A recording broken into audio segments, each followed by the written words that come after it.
राधे राधे, जय श्री राधे। जीवन स्वयं नित्य निरंतर कर्मों के जाल को रच रहा है और अपने आप को बांध रहा है। आपको मुक्त होना है, बंधना नहीं। जीव का जन्म कर्मों के अनुबंध से होता है, ना ही बंधन से होता है, और उसको उसका ऋण चुकाना होता है। कर्मानुबंध ये बहुत कुछ विषय है। जैसे आप जिस प्रकार से जन्म लिए हैं, उस परिवार के लोगों से आपका ऋण है, इसीलिए उसी परिवार में आप आए, और अनुबंध बिना चुकाए, बिना वसूल किए आप वहाँ से जाएंगे नहीं। आपको लेना है तो वसूल करना है, और देना है तो चुकाना है। यही पूर्व के जन्मों से निश्चित किया गया है। जैसे किसी ने यह पुत्र हुआ और शुरू से ही पैसा खर्च करना शुरू कर दिया, पर बड़ा हुआ तो अपने उद्दंड के द्वारा पूरे परिवार को कष्ट पे कष्ट दिए चला जा रहा है।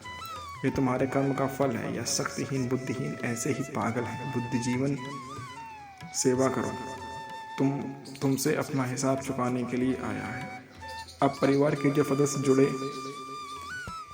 जैसे पत्नी, आते ही पूरे हृदय में आनंद, और जीवन भर वो आनंद ही सुख देने के लिए उसका जीवन हुआ है। वो आपका ऋण से मुक्त है, और आते ही भयंकर क्लेश खड़ा कर दिया, बीच में दीवार और झगड़ा शुरू कर दिया। हर दूसरे दिन मार कूट और कलह शांति पर वो जीवन पूरा नष्ट हो गया। हिसाब करने आई है।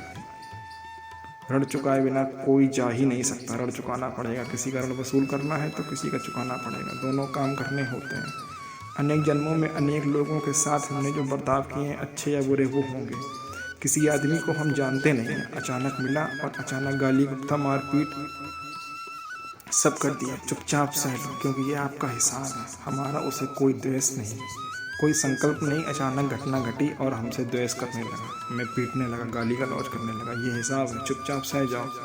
अपने घर का ही भारी दुश्मन बन गया। ये हिसाब है। एक प्रभुदत्त ब्रह्मदत्त की वाणी में बोला था, एक महात्मा जी भ्रमण करते थे, तो उस समय अशर्फियाँ चलती थी। मोहरे अशर्फियाँ उनको भेंट में देते लोग। या तो वो ठाकुर सेवा में लगे तत्काल, या संत सेवा में लगे तत्काल। उसका संग्रह करके टोलना ही ठीक नहीं। जब 2, 4, 6, 8 ऐसे ही मोहरें हुई तो उन्होंने विचार किया कि और भ्रमण करने जाया जाए। और ज़्यादा मोहरे हो जाएंगे तो प्रयागराज में जो कुंभ पड़ता है, वहाँ अलग अलग संत सबको बुलाएंगे, भोज कराएंगे। अब साधु वही विचार करने लगा, और क्या करेगा। दोनों ने डंडा बनवाया, बेंच जो ऊपर से चूड़ीदार, भीतर से खोखला, सारी मोहरें उसी में डाल दी। भ्रमण करना शुरू कर दिया। जहाँ जहाँ से दाल भक्त सबके यहाँ कि ये मोहरें हमें दे दें, दक्षिणा में कामना कोई भी हो, वो मानती ही नहीं है। इसलिए प्रभु जो चाहे करे, अपनी चाह नहीं रखनी चाहिए। अपनी चाह प्रभु की चाह में मिला देनी चाहिए। धीरे धीरे वो छड़ी भर गई। भ्रमण करते करते चूड़ी लगाई, और इंतजार करते करते जब प्रयागराज का कुंभ पड़ा तब चले। रास्ते में एक गांव में पूछा जाता है कि कैसा कोई श्रद्धालु होता है, तो जैसे कुछ लोगों ने बताया कि ये बहुत संत सेवी हैं और वो आपको मिलाते हैं। इनसे खूब अच्छा हलवा पूड़ी पकवाया, और जो घर के मालिक थे प्राण दबवाए। दबाते दबाते उनकी दृष्टि पड़ी उस डंडे में। इतना मोटा और ऊपर चूड़ी कैसी नजर आ रही है, और इसमें तो कोई रहस्य है। अब खिला पिला के सुला दिया। महात्मा जी जब सो गए, पत्नी ने धीरे से कहा, डंडा लाओ। बाबा जी का जैसे ही उसको डंडा खोला, पलटाया, अरे मोहरे। सोचे ऐसे संत तो रोज मिले तो आनंद ही आ जाए।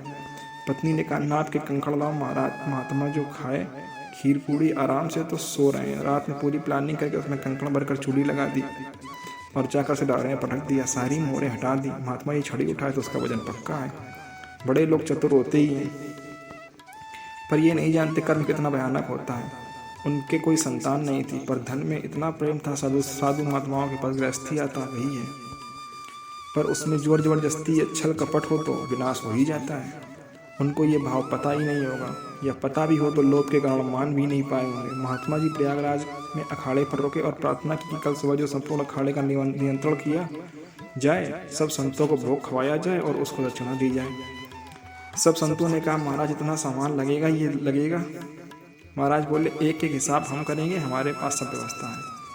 बोले, कुछ तो पहले दे दो। वो बोले, इकट्ठा देंगे।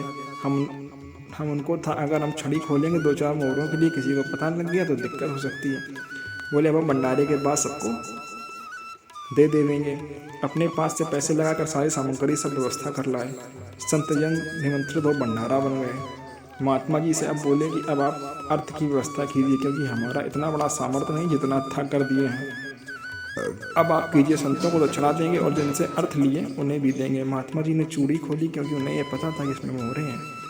कंकड़ कितना उनको सदमा लगा होगा। संतों का निमंत्रण रसोई बन रही है। मतलब संत होकर छल कपट उन्होंने कहा, महाराज आपने तो हमारा सर्वनाश कर दिया। जो महंत थे अब बता रसोई बन गई, संत निमंत्रित हो गए और आप ये कंकड़ दिखा रहे हैं हमें। हमारी इतनी सामर्थ्य नहीं थी, आप पहले बता देते हमें।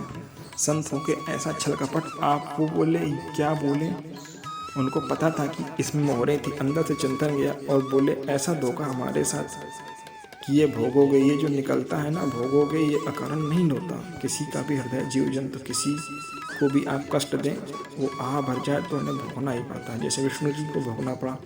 सांप को धनुष की नोक पर उठाए और बाबुल के पेड़ पर फेंक दिए। कई दिनों तक कष्ट सहा और मरा तो विष्णु जी को 6 महीने वाणों की सैया पर सोना पड़ा। आह किसी की ना लेना जिंदगी में। अब ये तो संत थे, भगवान आराधना के लिए ही ये सब किए। अब क्या करें, सुबह संत जन आएंगे और सबके बीच हमारा अपमान हुआ। इसके बाद वो संगम में जाकर छलांग लगाई और अपने प्राण त्याग दिए। अब जिसके पास मोहरें थी और व्यापार बढ़ा और 9-10 महीने में पुत्र की प्राप्ति हो गई। अब वो सोचे संत भले व्यापार चला, लड़का नहीं होता था वो भी हो गया। बड़ा आनंद छा रहा है। जब से वो प्रकट हुए और धन की वृद्धि हो रही, पढ़ाई लिखाई में जो खर्चा हुआ, अब पुत्र की बीमारी शुरू हो गई। इतने असक्त वे दोनों हो गए कि व्यापार ठप, संपत्ति बेचना अब शुरू। अब उनसे पूछा गया कि हम क्या कर सकते हैं तुम्हारे लिए। बोले हमारी अंतिम इच्छा है प्रयाग चलो और जितने प्रयाग में संत महात्मा है सबको एक बार बुलवाओ और भंडारा करवाओ। बोले अब ज़्यादा संपत्ति नहीं बची। बोले सब मेरे लिए ही तो है। बोले घर बेच दो। मुझे लगता है मैं बेचूंगा नहीं, पर मेरी अंतिम इच्छा पूर्ण करो। घर बेच दो, जेवर बेच दी जाए।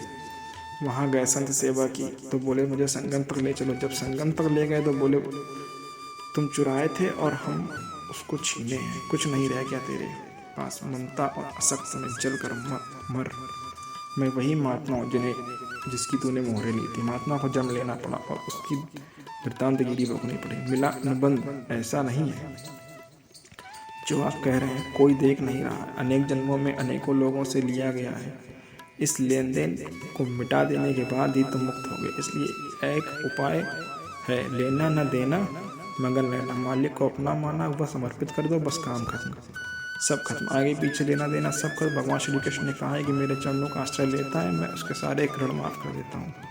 तू चाहे पितृण को मातृण या देवऋण संतरण, सबके ऋण माफ कर देता हूँ। जय श्री राधे राधे।